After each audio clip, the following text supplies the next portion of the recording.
and only this guy right here is something special. First of all, Roxbury native. Rocks, Thank you. the berry, Roxbury born, the born berry, raised in the berry. but not the fruit. All Yes, right. sir. MECO student, Yeah, MECO student, Brookline High, class of 1993. 93.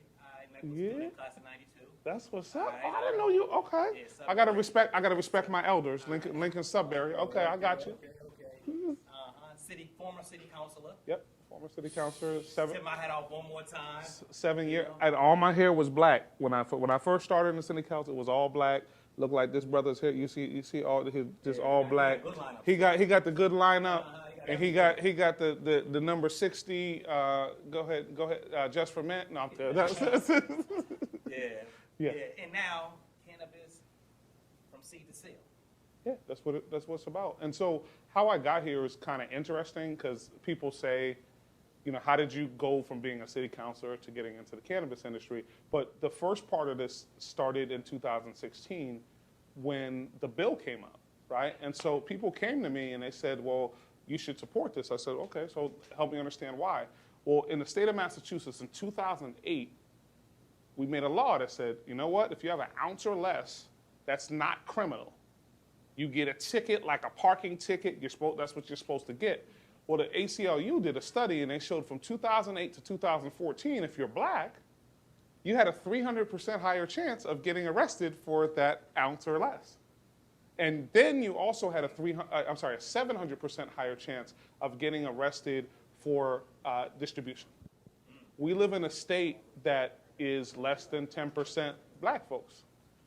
I know, and I went to University of New Hampshire. I was one of 54 black folks. I know we don't sell it all, and I know we don't smoke it all. So there's a disproportionality there. And so what I did is I stepped forward and actually endorsed the legalization, taxation, and regulation of adult use cannabis, and I became the first elected official in the state as a little city councilor in Boston to step forward and back this very important industry. So I came at it from the decriminalization side, and the one piece that we didn't get done that has to absolutely get done, nobody in the state of Massachusetts should be in jail for selling. I don't care how much you sell. If you sell a whole, tons of it, you shouldn't, because by the way, no one is selling as much as Netta. Right? So we have people who are making billions of dollars. That company is about to go, quote unquote, public. They're going to do a SPAC. They're going to do $1.8 billion public offering. And there are over 140 folks in the state of Massachusetts who are in jail for weed only. That is ridiculous. And it shows that we actually have way more work to do. So it's great that we have a legal industry. And hopefully we can change the face of generational wealth and all that other stuff. So what can we do to fix that? How can we fix that? How can we fix that immediately? Yeah. So I want to let folks know. So I know a lot of folks who are participating in marijuana are like, nah, I don't vote or whatever. So understand, the laws that we're talking about, some of this is federal, right? So this is the federal government makes it so that when you get a store, you have to talk to someone who owns a building straight out with no mortgage. My man O, I see my man Omar up in here. We've had to go and try to find buildings and the like. If they have a mortgage, right? One of the things that's in those papers that you sign, because when you sign in a mortgage, I remember when I bought my house, I ain't know what I was freaking signing, man. I was just signing. I signed a paper. But one of the things that's in there, it says that you can't do something federally illegal, in particular in a commercial mortgage. So that piece is important. But what we have to do is we have to hold our local elected officials accountable. So that's the folks if you live in a city, the folks at the town level, but in particular those at the state house. So your state reps and your state senators are the ones who make the laws in the state. And by the way, if you don't see someone who has your back, what you should be doing, I'm gonna look into the camera, you need to run. Run for office. Massachusetts is a state that has the most or the highest proportion of races that are uncontested. What does uncontested mean? That means I get in and then nobody ever runs against me. Right? And so we need to have a state law that says that we're going to expunge the records of anyone who has ever and into the future participated in the quote unquote illicit marijuana market. There's no way that we should have people making hundreds of millions of dollars at the same time that the folks who are doing literally the same thing, right? And we're not going to debate about how much THC over there, because, by the way, those quote unquote legal folks, they got stuff they got fire. They say it's 31%, 32%. So their stuff is even more potent than some of the stuff that folks are actually going to prison for in our time. That's on us. And as folks who are in this space, who broke the system, understand, the legislature didn't make marijuana legal in the state of Massachusetts. The people did. So that same group of people needs to flip the script and make sure that we open the doors of, open the jail doors. And then the other piece is to make sure that people who got locked up don't get locked out of this industry. That's my next question.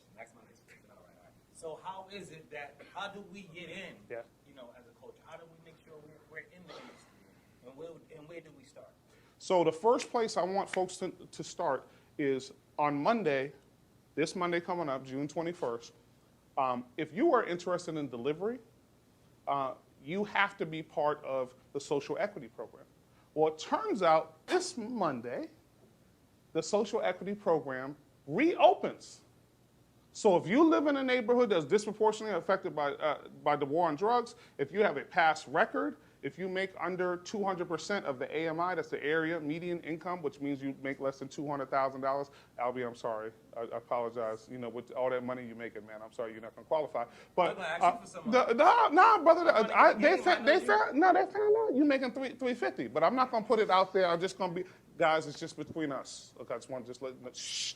But so there's criteria, but I want folks to go onto the website. Go type in CCC and type in Massachusetts. This is the CCC is the Cannabis Control Commission, right? Okay. So this gives you an opportunity to participate. So understand there's certain categories. Delivery, which is Uber Eats, like delivery. And then they have this new category, delivery with wholesale. Peace to the brothers some young brothers came forward and came up with a whole new classification. Normally there are lobbyists, but these young brothers changed the whole system, made the big guys lose their mind. They had the whole people having tantrums and stuff. Explain. So we had, well, actually what the larger companies wanted you and I to do is they wanted us to be Uber Eats. We come pick their stuff up and drop it off, right? Make 10 or 15 bucks. Because this other piece too is we also know in the legacy market of cannabis, everybody delivers their stuff, right? So it's not like this whole piece about paying for something. No, you're getting a 3.5 for $25, and they're gonna come to your house and they're gonna deliver. So that's what we're competing against. So people aren't gonna pay $50 to get their stuff delivered. We know that, and we only have 3 years of exclusivity. So as soon as 3 years is up, the larger companies were going to dump you, right? And I'm a single dude. I don't even get into relationships like that, right? Like, okay, cool, we're going to dump each other in 3 years. That doesn't quite work in relationships. So what these brothers came up with is this thing called delivery with wholesale. So my man Omar over here, what he can do is he can have a location, purchase wholesale cannabis, which at this point is about $4,000 a pound, but then he could flip it for $8,000. So he actually gets that. Go direct. He can go direct. Right to the cultivator, to the consumer. Yep. And so he basically has an online dispensary. And so that online dispensary now allows him to compete with less startup costs, because you don't have to be beautiful and all this space like this. And so you have an opportunity to actually get in the game and compete. So that's one of the things that you get to do. So you can't do that, ladies and gentlemen, unless you're part of the Economic Empowerment Program, which was done in 2018. But the Social Equity Program, I'm telling y'all, I'm giving y'all the hookup. This one's free. June 21st, which is Monday, this application goes live, and you have an opportunity to get in where you fit in. This is Versace. Today's show is brought to you by Cloud King. We're located at 957 Broadway in Everett. across the street from Dairy Maid. You can't miss it. I'm here to tell you everything that you can't find at our location. Premium glass, a large selection of Delta 8 products, kratom, trays, stash jars, grinders, and everything that you can possibly think of, and a little bit more. Come check us out. We have very good prices and we wait to see you here. We have some premium quality hookahs, we have some premium quality glasses, we have some really good collection of hookahs and glasses. We are located at 951 Broadway, Everett. Oh, and I can't forget, very good customer service. Loud hookah and glass, best store in Mass. And by the way, give it up to Omar. I see him doing a lot of stuff in cannabis. Man, that's my dude. Give Omar a shout out. That's my dude.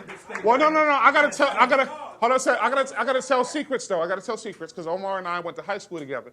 So you know Omar been cool, Tim's and all that other stuff, right? So this is the thing.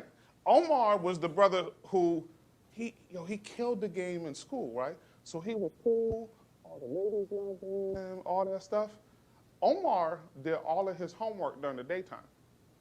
So came to the end of the year, I'm like, damn, how Omar get high honors every single time? So while we were all trying to be out trying to holler at honeys or whatever, he did all of his work during the daytime and made it happen. So that's my hero, man. I need a little. Did I mess it up? Okay. Like right on you. Okay.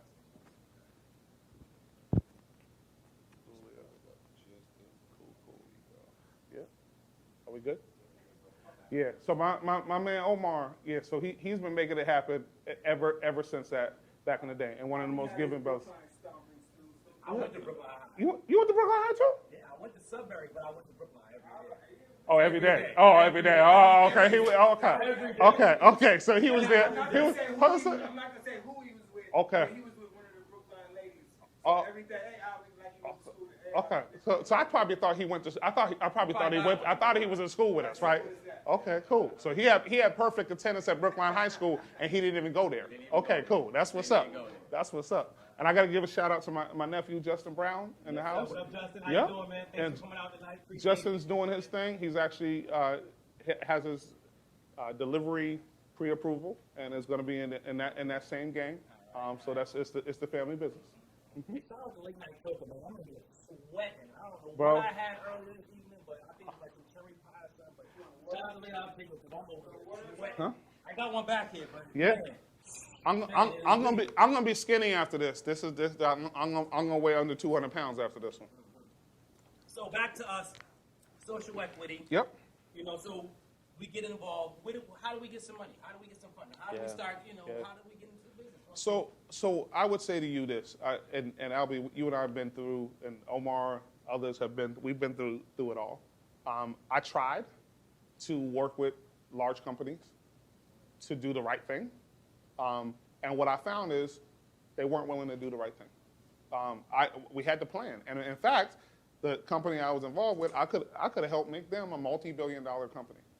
Instead, they lost a whole lot of money because they were trying to run game on us. And last week, as we saw, Tilt Holdings actually was fined by the state of Massachusetts for $275,000 for trying to take advantage of my company and other companies. What I would say is this: I think there's a couple of pieces. One, our success is based on lifting as we climb. And so what should happen is, and how we should be thinking about the game is, you know what? When you win, I win.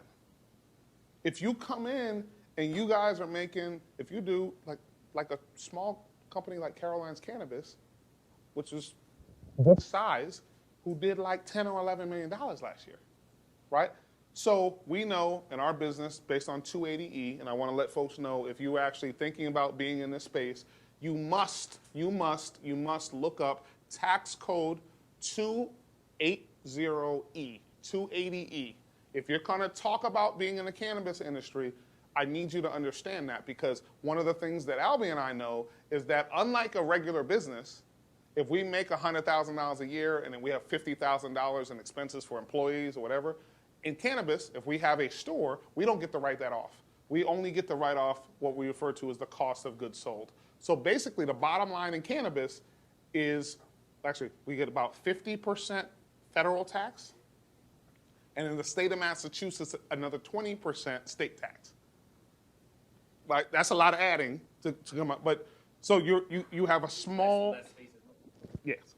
So we need to think about that piece. But in terms of that, my thought is when I get in, hopefully we'll have a provisional and hopefully we'll be open this year. My objective is to, one, hire 20% of folks who have a Corey, because we want to make sure that those who got locked out don't. And by the way, for me, I look at it as transferable skills, right? I don't need anybody in there. Y'all know what sativa is or indica? Are y'all good with that? Y'all know what hybrids are? Okay, cool. So this is the thing. You don't have to teach folks about the products. And in fact, and with some of the folks here, you also have an opportunity to have them teach you, to have individuals actually come up with Boston-based or Massachusetts-based strains. So that's one other piece. So the other piece that we need to make sure that we're doing is that we need to use each other as vendors. Every store is going to have to be cleaned. Why don't we use each other as the folks who are going to clean the spot? We're going to need security in every spot, right? And so that opportunity there, and then there is the piece around being able to be presentable to investors, right? And let's keep it 100, this is also business. As much as cannabis is a culture and weed is a culture, it is also a business. And there's some people who are making tens of millions of dollars, and then there's a lot of other folks who are basically only able to pay themselves in product. So I see, like when I hear you speak, I see how passionate, and just from you being a former city councilor, I know how passionate you are about the community. You're very, like, for the social equity form like that, that's like, you're there, right? Just a moment ago, you spoke about TILT. Do you feel as though, like, I thought, the way I seen it, you were making moves to include folks. Yeah. So, do you think, you just said they were taking advantage of you. At that time, do you feel like you were being taken advantage of? I didn't get what was going on at the time. What I would say to you is that they obviously wanted to deal with me because I was a former elected official. I understood the process and the like. So my conversation with them was like, okay, cool. You guys raised $200 million. My folks don't have money. So by the way, for folks who don't know, these are not my numbers. These are the numbers of the Boston Federal Reserve Bank. There's a study, it's called The Color of Wealth.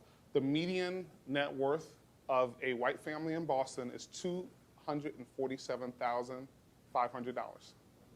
The median net worth of a black family is $8. And I'm gonna wait for a second. 8, not like anything after the 8, just $8, and that's even with your money. So that's with Omar's money in that mix too, and all. And yeah, so that with that disparity, right? Then we know it cost $1 million to open a dispensary. So again, I'm not a mathematician, I'm not an accountant, but I can count. So when it comes down to it, we know that we don't have generally generational wealth to be able to go ask mom or dad for $1 million to be able to open a dispensary. So what I was working on with them was we had an inclusion program. It would have given people scaffolding, meaning it would have helped folks with all of these decision points, right? Because the piece folks don't know, guys, I've been in this for 3 years. Everything in cannabis costs way more money. Your lawyers, y'all about, and they charge in 6-minute increments, because I've been trying to talk fast like a mug when I'm in the lawyer's office. So not to cut you off, but now looking back, and after you went through all that experience, do you feel like you said at that time you didn't feel, do you feel like, okay, there was something wrong? No, there was. So we ended up having, we had beef while I was having conversations about bringing folks on. We had some smackdown, drag out beef, because my thing was I want contracts to be fair, right? And what I was putting out was the folks that I brought in, I knew. I didn't put out like a ad in the paper for folks I didn't know. So yeah, these individuals were actually attempting to control more licenses than they should have. And then the piece, how I thought the program should and would work was, hey, you know what? You loan folks the money, and they carry your product. That makes sense, because by the way, McDonald's doesn't carry Whoppers. right? That's just kind of how that works. And that would be fair. People would then be able to pay their money back with the resources that they make from the business. 2-3 years in, you're all done, kumbaya. That was not the case with these folks, and they ended up, and I'm not a lawyer, by the way, they ended up putting together contracts that the CCC were able to say were not fair in that regard. Well, but with even all that, though, your mission still hasn't changed. You Not at still all. have the same mission. You still want to make sure the community, we get to where we need to get to So in this industry. yeah, so Albie, the funny part about this situation for me was the one good thing that happened. I've smoked the most weed in my life in the past 3 years. I call it research and development. And I've been doing a whole lot of research and development. But what because I worked in, my first jobs were, I worked for Johnson & Johnson. I worked for Eli Lilly. They drug test. So, and then I was in an elected office, and people looking all kind of funny and whatever. Mind you, they don't mind if you have a drink. It's a really interesting piece. They don't mind if you have a drink when you're in elected office. We do toast. We'll open a new spot and toast it up, knowing that what alcohol does to our body is much more dangerous. So for me, I view this as really part of my my mission, right? And cats don't understand it, but this is part of my mission to open up doors for people who haven't had the doors open for them. I did it when I was in elected office, and I'm going to continue to do it in this space. I'll be damned if it's Juneteenth today. I am the descendants of slaves, and we were brought here based on a cash crop, and that cash crop was cotton. That's why they didn't bring us here because they liked us and any of that other stuff. They brought us here to farm cotton.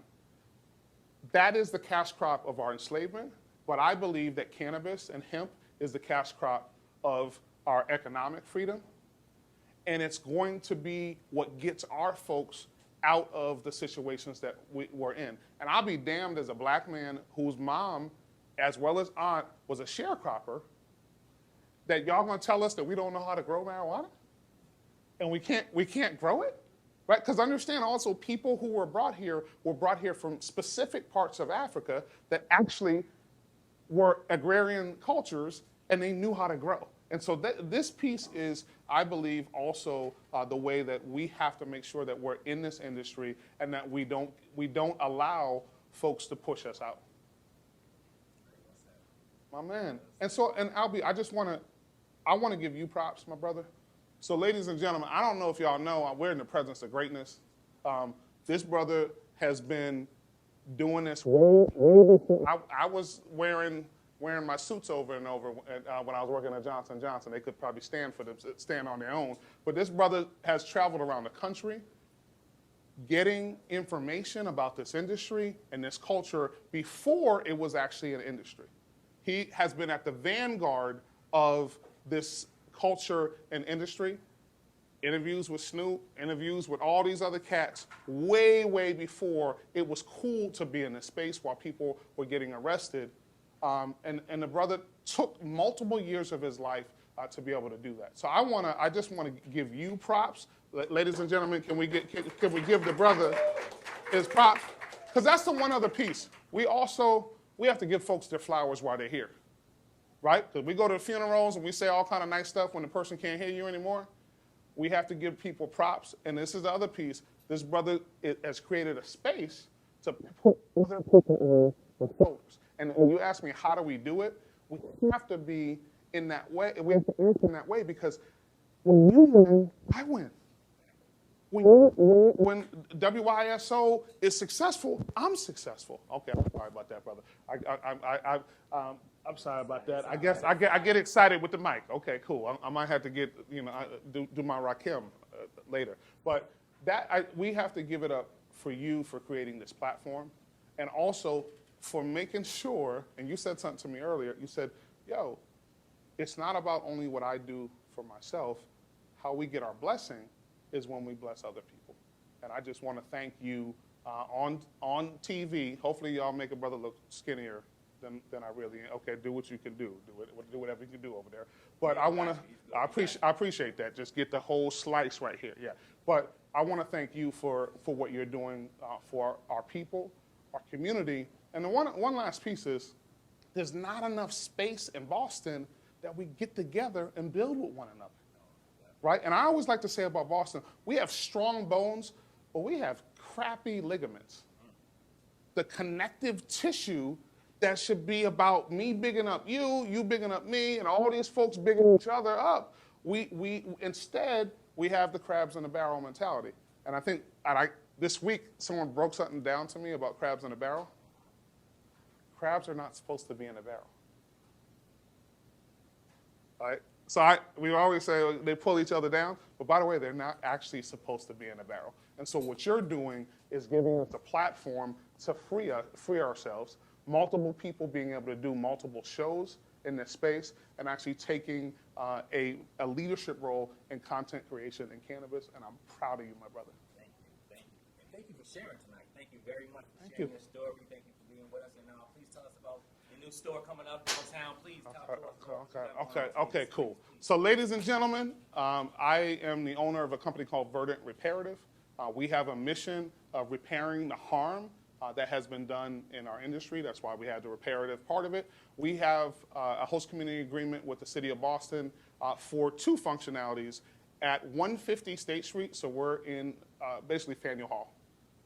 And so we have a 7-story building, and it's going to be off the chain. So we have, so what we're going to be doing there is on the first 3 floors, we're going to have our dispensary, and that's going to be dope. There's a little Tito flavor there, so y'all going to see some stuff that you haven't seen in the cannabis industry inside our dispensary. In the basement, off the chain, and this is, interestingly, in Chinese letters, when you say the word crisis, there's 2 words there, right? There's actually the word crisis, but then there's the other word is opportunity, is how it's written. So with COVID, I would have never been able to get this building. The basement has a beautiful, beautiful, beautiful commercial kitchen. So we're going to do edible manufacturing in the basement. Has a full walk-in refrigerator freezer. It's beautiful. And then the funnest part is on the top floor, we have a bar. And so we have a liquor license that we've purchased that will be connected to the bar. And the bar has a retractable glass roof, player. So we will then, we're going to get to turn up. We can't bring we can't bring the cannabis upstairs to the bar yet. But we will be able to have, folks will be able to consume alcohol on that top floor. And what we'd like to do is, once social consumption happens, we would actually move the liquor license to another location and actually do social consumption. Yeah. Smart. Yeah, you're smart, man. So 150 State Street, Verdant Reparative. We're trying to get open hopefully by the end of the year, and we would definitely love for folks to come back over. Again, we hold 20% of our spaces for individuals who have a Corey. So we don't want people who have a Corey to think that they can't participate. We actually want you to participate. We start at $16 an hour for your training, and then we go up from there. So we want to make sure that people are making a decent and livable wage. And we also have some creative programs. Kind of interesting in Boston, it's about $2,500 a month to live in an apartment. So now, say if you're making $20 an hour, $25 an hour where we are, and you want to move, and you don't have the dough. So we have a first, last, and security fund that we're funding with $25,000, where folks can take the first, last, and security out of that fund and then pay it back over the course of time, so they can actually even move them and their families to new and different situations. So we really want to partner with the folks that are. Yeah, but you know what? This is the thing. The folks who are taking care of our customers are the most important folks. I'm not going to talk to everybody, but I know if somebody's working with me, that if I'm taking care of them, they're going to take care of our customers, and that's what it has to be about. And so we want to definitely. And then on occasion, Albie, I've been known to throw a party or two in the city of Boston. And I've been known to do a little something, a little razzle dazzle on the dance floor. We won't do that tonight because the brother been walking around all day. But we also will be doing a bunch of events that are attached to our organization, because we need to make Boston the most friendly city for people to come. Because that's the one other piece. People come to Boston, and how we welcome people to the city of Boston generally is we usually ticket or tow your car. That's usually the first interaction that people have, seeing their car get carted off down the street. So we want to have events that welcome people to Boston, that connect people to each other. And actually, the other piece is we want people to have fun and stay here, build their families here, kids and all the other good stuff. And that's all, because we lose 52% of college students within 6 months of graduation. So we need to also make it a more fun. And fun is one of the things that we stand in the way of in Boston. And we have to make sure that we get there. The last thing I'll say is that we have a very important mayoral election in the city of Boston. I do want to note, and I will keep it 100, the current mayor in the city of Boston, Kim Janey, is the person who wrote the cannabis legislation for, right? So y'all gotta pay attention, right? So this is, so in the politics space, right, we talk, right? But the question is, when you are a legislator, what is your legislative record? What the hell did you do while you were in office? And so I have to give props to the current mayor of the city of Boston, Kim Janey, who is the one who ensured that out of the 52 licenses that are going to be out there, 26 are going to go to equity. So we got to speak truth to power. We have to help people understand what's going on. And by the way, I'm going to ask another thing.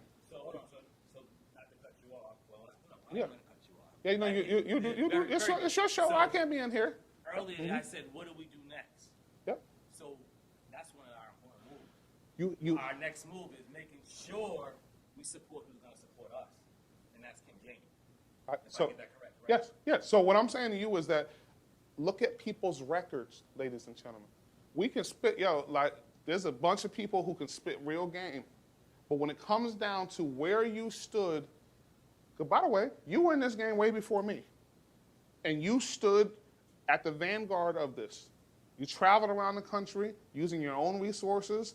I got your DVD. Don't tell people, brother. He don't even have it streamed. I still got the DVD player.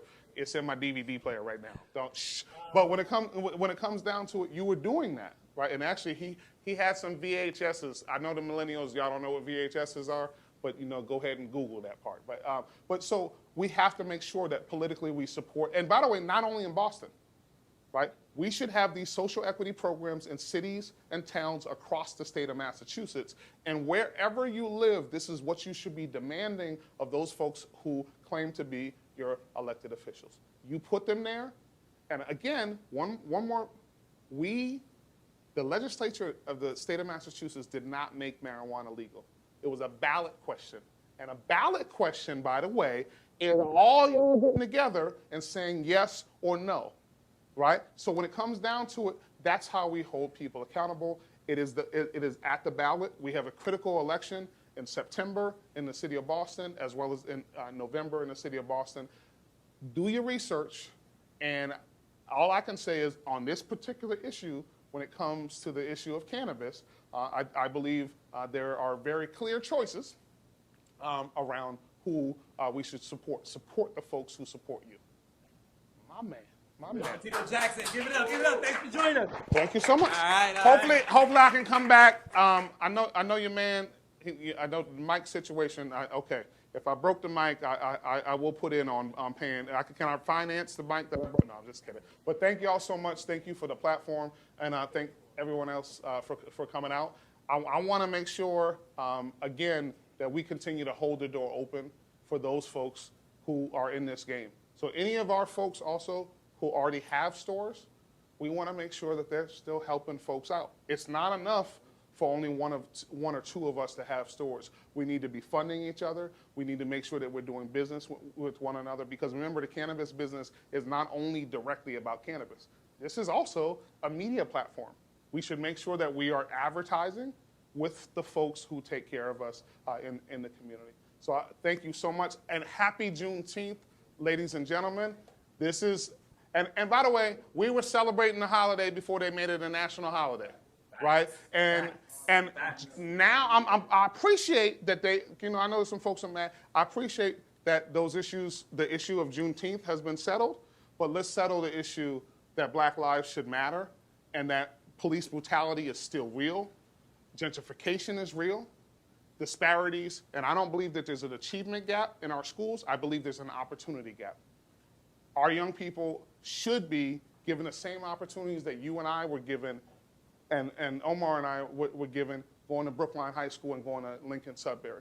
We need to make sure that we're pouring resources back into the young people who are coming along after us. Thank y'all so much. Happy My name is Jill. I'm from the Abington Vape and Smoke Shop, and tonight's product review will be on our top selling items here.